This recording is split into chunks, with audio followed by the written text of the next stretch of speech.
What is the craziest pitch you've ever heard? I think the craziest, there's a story in there that that I tell about a pitch that I took from Cybill Shepherd. It's my favorite story. Where I think she was pitching me a show that was basically a absolutely fabulous, it was like a reality show, but it would be like Ab Fab with her and her best friend.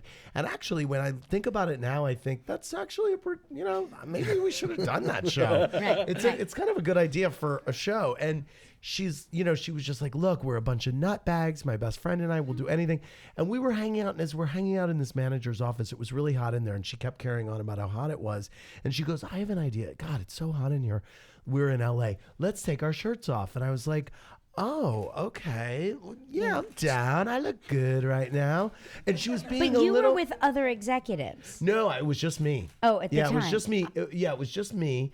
And I was like, yeah, okay. And I took my shirt off, and she was being a little Mrs. Robinson with me. Wow. And she's like, are you Jewish? I love Semitic men and all this stuff. And I was like, what's happening here?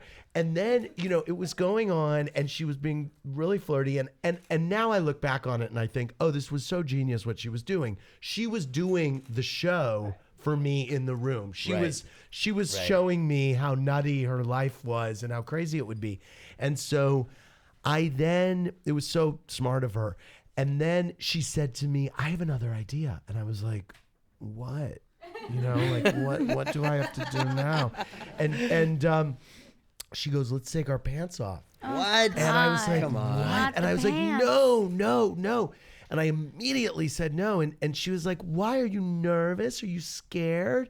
What is it? And it was very Mrs. Robinson, lady from Moonlighting, whatever.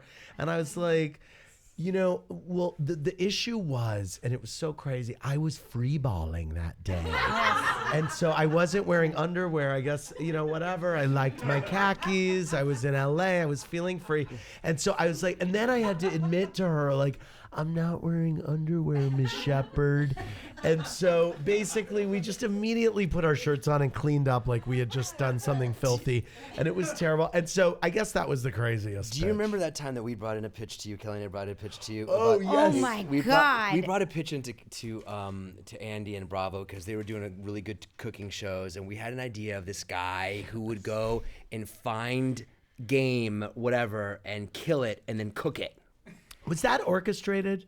What happened that day in the room? room? No. You were you guys in the room, or were you? I was in LA. And you were in the room. And he served me up like a lamb for supper because this was a very normal man who I had only known as a normal, soft-spoken man. The show was called Hungry Like de Wolf. And his last name was de Wolf. No, his first name was de Wolf. And so he talked about.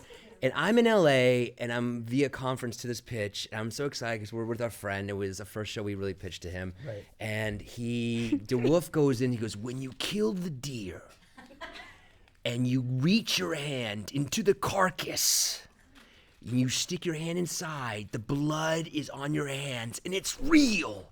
It's real. And the guy was kind of hot. He was kind of good looking. Then he kind of like ripped his shirt open. Right. And I was like, what's happening right now? And I'm looking at Andy. Andy's looking into the camera because he knows I'm on telefeed, and he's just like this, smiling.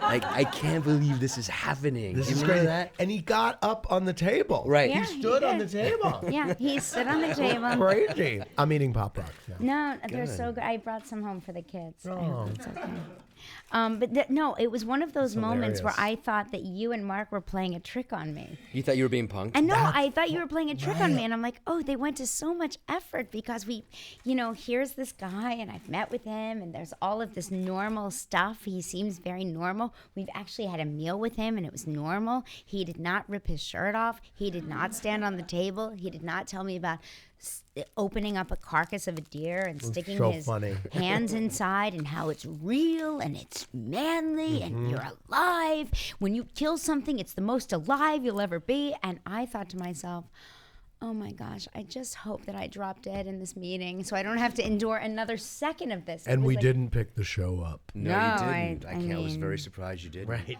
Yeah.